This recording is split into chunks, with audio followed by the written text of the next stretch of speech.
In the silent depths of an Istanbul dawn in 1623, a story unfolded that would never appear in the lavish imperial chronicles.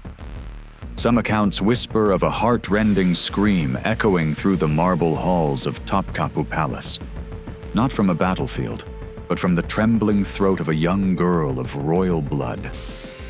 She was Princess Fatima Sultan, barely 15, daughter of one of the most powerful sovereigns on earth. According to rumor, her cries, a mix of terror and pleading, rolled through the golden corridors like an icy echo that even the eunuchs, guardians hardened to horror, dared not confront. Before we continue, if you enjoy uncovering the hidden truths behind famous figures, consider hitting that like button and subscribing for more content like this. And please comment below to let me know where you're listening from. Whether fact or legend, storytellers claim this was the hidden price every daughter of a sultan paid upon reaching marriageable age, a price written not in chronicles, but in whispers, said to mark both skin and soul. The official histories remain silent, but palace gossip spoke of a ritual that shattered the mind before the body, condemning young brides to a shadowed fate. Behind veils of silk and perfumed gardens lay a truth so sinister that no European princess would have wished it for herself. For centuries, rumors persisted that the empire perfected a marriage protocol so cruel that not even its fiercest enemies would have imposed it on their daughters. Chroniclers never recorded such practices, yet popular imagination insisted that the magnificence of public ceremonies concealed a hidden terror. Only much later, writers claimed to have seen forbidden documents in Istanbul's archives, alleging they revealed what truly happened on the wedding nights of Ottoman princesses. Whether genuine or fabricated, these tales horrified readers. For while peasants and noble women alike dreamed of palace life, the imperial heirs were said to face nightmares disguised as grandeur. This, then, is no fairy tale. It is a tale of power and fear, stitched from both history and rumor. Princesses born in marble palaces were not envied by all. Many stories suggest they preferred the cold embrace of the grave to the destiny awaiting them beyond the wedding door. The Ottoman Empire, vast as a borderless ocean, cast its shadow over 3 continents for more than 6 centuries. From its founding in 1299 until its decline in 1922, it became one of the most formidable political and military machines in history. Its armies marched with iron discipline from the walls of Vienna to the scorching sands of Yemen. The fall of Constantinople in 1453 was not just the conquest of a city, but the transformation of the known world. Byzantium vanished, and Istanbul became the beating heart of an empire. At its center stood the jewel of the Sultan's rule, Topkapı Palace.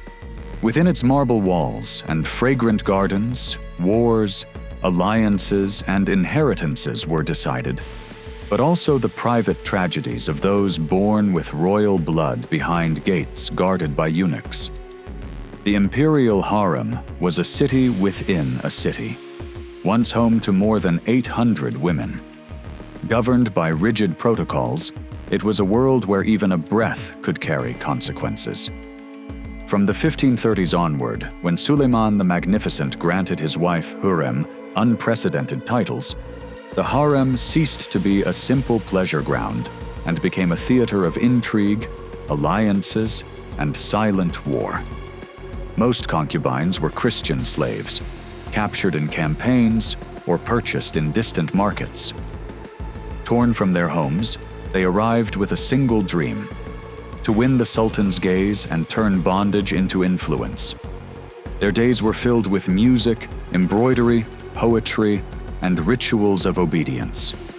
Every glance, every gesture could decide a future. Paradoxically, these slaves sometimes had more room to maneuver than the Sultan's own daughters.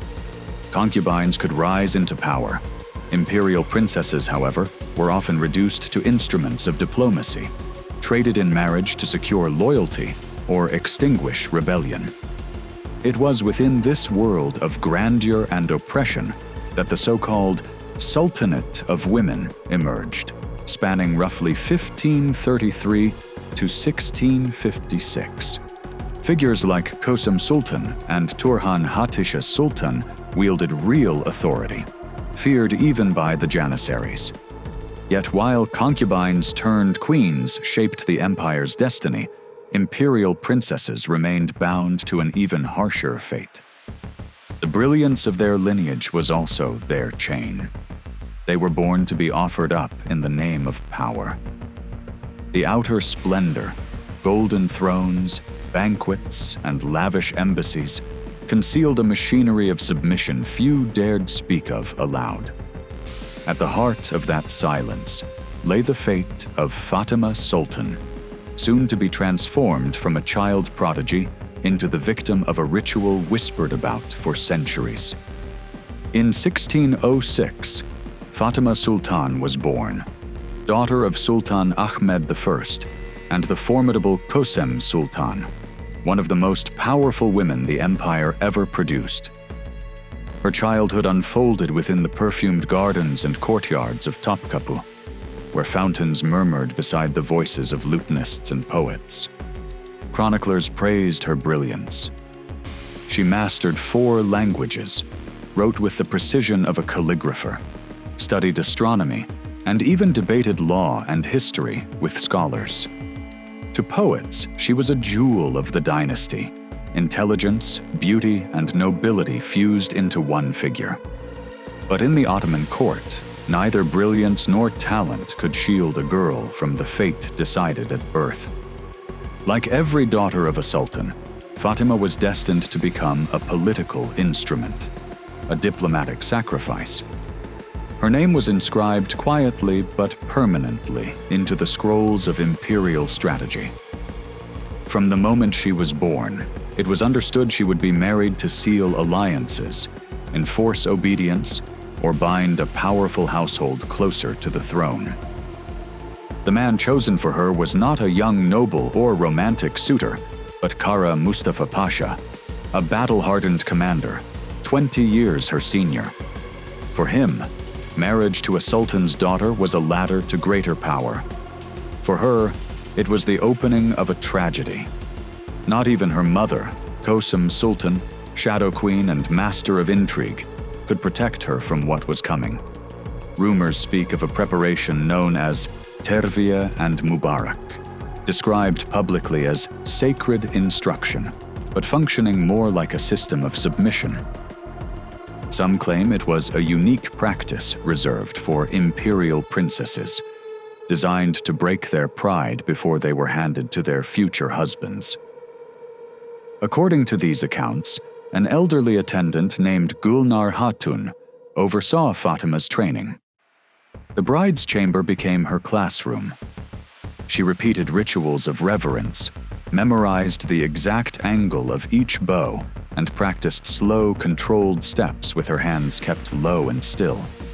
Her language, they said, was narrowed into a small approved vocabulary: gratitude, apology, acceptance, submission.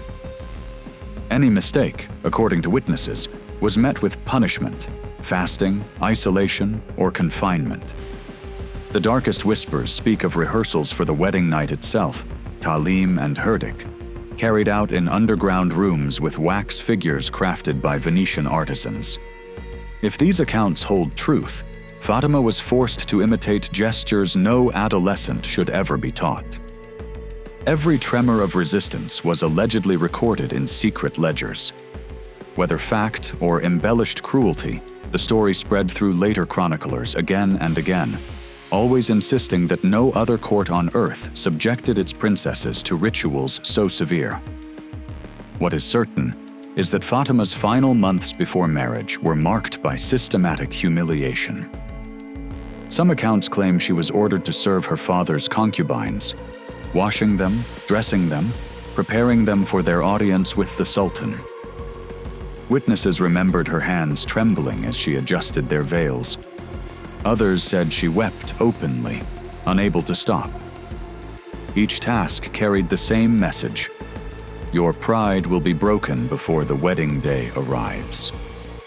1 week before the ceremony, Fatima was moved into the Ceylan Köşkü, the bridal pavilion, an isolated compound where every moment of her life was regulated.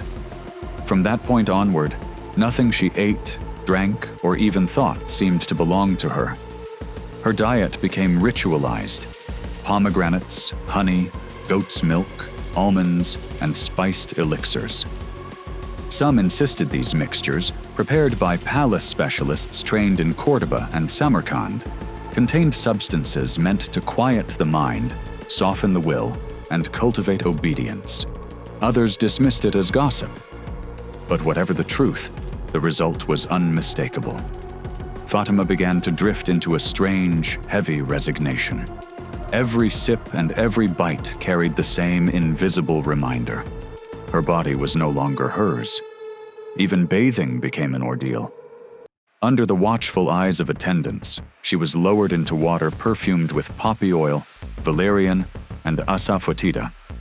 What should have been cleansing became possession. Each washing was framed as purification for her future husband.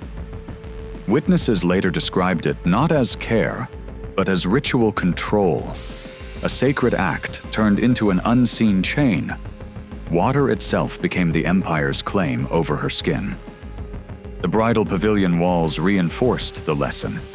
Tapestries displayed obedient wives praised for fertility and silence, living templates she was expected to embody. Phoenician mirrors were placed so she could not avoid her own reflection. An old practice rooted in Sufi meditation, muraqaba, self-observation, was twisted into punishment. Fatima was forced to watch herself constantly, as if even her shadow had become a prison guard. Meanwhile, her studies were stripped of poetry and astronomy and replaced with manuals of obedience. Palace tutors made her recite passages from works like Nasihat al-Muluk and other political religious treatises that glorified loyalty, sacrifice, and submission as sacred virtues. Day after day, she repeated the words aloud, before concubines and eunuchs, until doctrine became reflex. Even prayer was reshaped. No longer private appeals to God, but formulas declaring devotion to a husband as divine law. Faith itself became training. Religion became rehearsal. Humiliation was woven into her schedule with brutal consistency. Twice a week, she was again ordered to serve her father's concubines. The message never changed. You will learn your place. Even her father's mistresses stood above her. The punishments for resistance were merciless. A defiant stare could earn days of forced fasting. A single sigh of disgust might send her into the damp reflection cells. Cold, airless rooms where silence and darkness did the empire's work for it. Any flaw in her posture, any error in bowing or prayer, meant endless repetition before the women of the court until exhaustion erased thought itself. Records, or perhaps rumors repeated by later storytellers, claimed every detail of her progress was documented as if she were sitting for an imperial examination. But there were no prizes, no graduation, only the certainty that the training would continue until she was thoroughly rewritten. By this stage, those who once knew her began to notice something terrifying. Her voice started to disappear. Not silence born only of fear, but something deeper, as if speech itself had been drained from her. The brilliant girl who once debated scholars became a dim, obedient shadow. Her identity was hollowed out inside those pavilion walls, piece by piece, until nothing remained except compliance. A week before the wedding, the isolation tightened into a final lock. Cut off from every outside sound, Fatima lived inside a clockwork routine designed not merely to discipline her, but to erase her. constant supervision. Purifying meals, sacred baths, walls draped with tapestries celebrating submissive wives, mirrors everywhere, trapping her in endless self-surveillance, forcing her to watch her own transformation like a prisoner forced to witness her sentencing. And at last she understood. She no longer owned her voice. She no longer owned her body. She no longer owned her dreams. The girl who once charted constellations had been reduced to a vessel trained for obedience. The daughter of Ahmed, once praised for intelligence and spirit, was now a subdued silhouette, prepared for the most dreaded night of her life. The appointed day came, March 15th, 1623. From dawn, Istanbul pulsed with ceremony. The streets flooded with processions. Incense hung thick in the air. Music poured in from distant provinces. War drums thundered against the plucked strings of the oud, while the palace courtyards dazzled with banquets served on gold. Chroniclers wrote of Persian dancers, Andalusian musicians, lanterns like stars across the marble. The Janissaries performed their martial drills for the Sultan's gaze, steel flashing beneath banners and silk. To the city, it was sacred spectacle. To Fatima, it was the heartbeat of doom. Palace physicians documented troubling signs. She barely drank. Her lips cracked. Her hands trembled. Sweat ran down her neck even in the mild spring air. Today we would call it panic. Episodes of terror too intense for the body to contain. Then it was written down in softer words. Virginal melancholy. Guests lifted their glasses. Laughter rolled through the halls. Music filled every corridor. And still Fatima said nothing, staring into emptiness as if she had already left her own life behind. When the feasts ended and the guests finally departed, the most feared procession began. The princess was escorted to the bridal pavilion, an octagonal structure set within the palace gardens. Officially, it symbolized purity, surrender, and union. But in the whispers of eunuchs and attendants, it carried a darker reputation. Some swore the pavilion itself was designed for obedience. Each chamber arranged around a different rite, each room its own trial. In truth, Fatima was bathed in rose water and sandalwood, as tradition demanded. But rumor insisted something stronger was mixed in, drops of opium, perhaps even mandrake, meant to dull fear, blur resistance, soften the will. She was dressed in white silk embroidered with gold, her gown loaded with pearls and gemstones. To outsiders, she looked like majesty incarnate. But those closer to the bridal chamber whispered that the weight of the gown was deliberate, layers upon layers designed like armor, not to protect her, but to restrain her, to force her body into stillness, to make her easier to control. Meanwhile, Kara Mustafa Pasha was kept away from her, secluded in his own quarters, receiving private counsel from elder courtiers on how a man should enter such a union. Some whispers insist he was coached in intimidation, taught gestures of dominance, rehearsed like battlefield tactics, as if preparing for conquest rather than marriage. Whether truth or rumor, the very claim exposes the reality of Ottoman power. Politics did not end at the palace gates. It followed you into the marriage bed. At last, the bride was led into the chamber of consummation. The walls were draped with tapestries of conquest, armies marching, fortresses falling, banners rising over defeated cities. A reminder carved into cloth. This night was not romantic. It was dynastic warfare carried out in silence. Chroniclers noted that attendants remained close, posted just beyond the doors, listening, supervising, ensuring nothing interrupted what the empire demanded. To them, the act meant stability. To Fatima, it was the beginning of collapse. Witnesses wrote that her voice reduced to a tremor. Her body shook uncontrollably. Some accounts even mention fainting spells and bleeding, described in cautious, coded phrases as the soul departing the body. Whether exaggerated or carefully softened, the image remains unmistakable. She endured the night without protest, not because she accepted it, but because survival sometimes looks like silence. And when dawn arrived, it did not restore her. It only revealed what had been taken. In the days that followed, the change became impossible to deny. Court physicians documented symptoms we would now recognize as severe trauma. Muteness, refusal of food, sudden crying fits, and violent trembling at the mere presence of men, even eunuchs she had once trusted.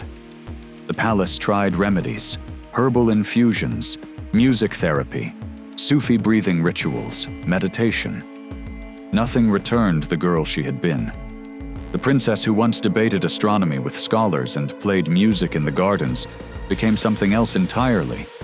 A hushed shadow moving through bright corridors. Books lay untouched. Instruments gathered dust. Even laughter, once natural, vanished as if it had never existed.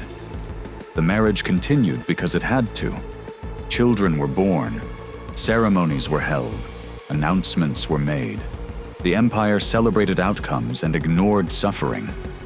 In public, Fatima appeared as a jeweled figure, adorned, obedient, present in body but distant in spirit. In private, silence ruled. Later memoirs suggest even Mustafa Pasha began to unravel.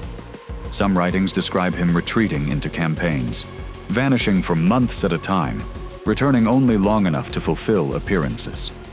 Others mention opium, taken not as indulgence, but as escape.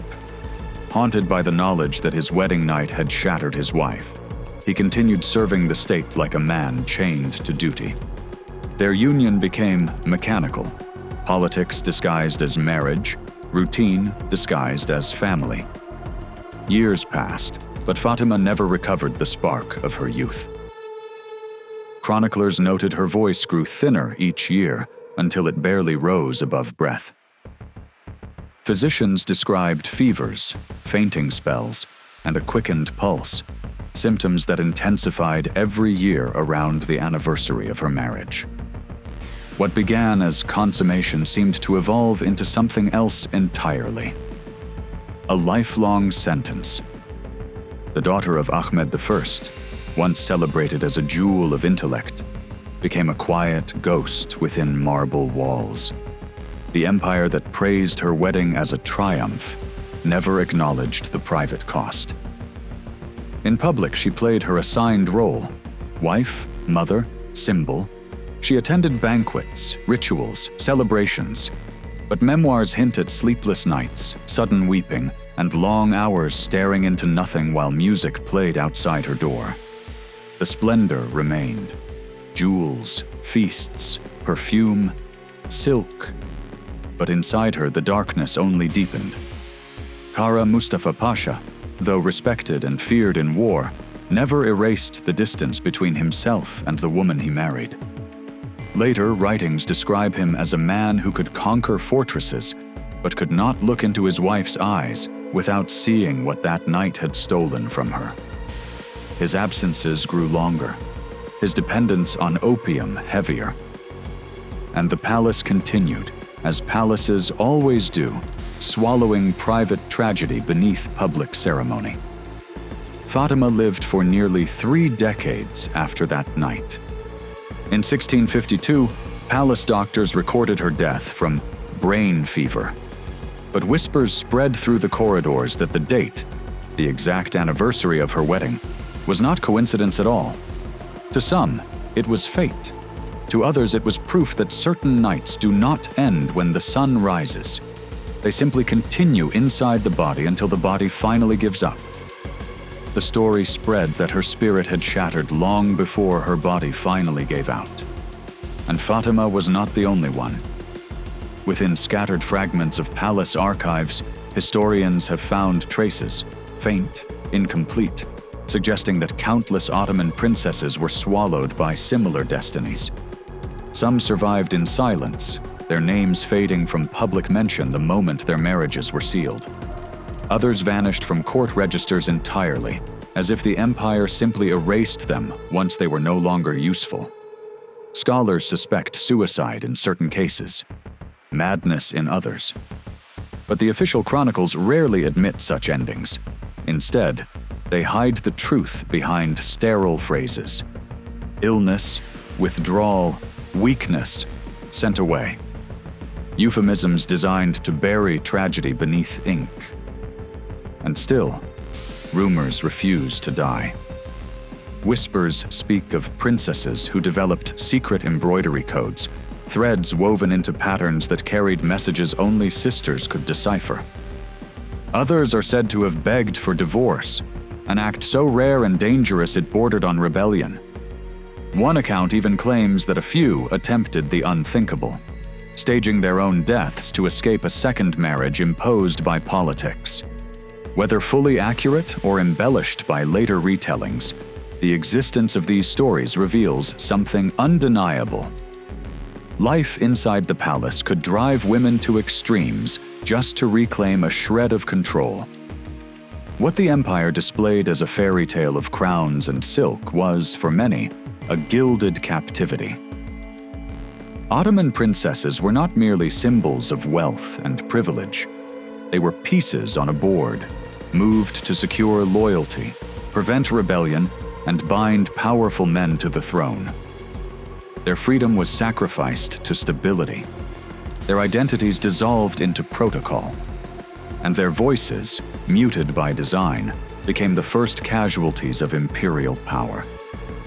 The tragedy of Fatima opens a narrow window into that uncomfortable truth.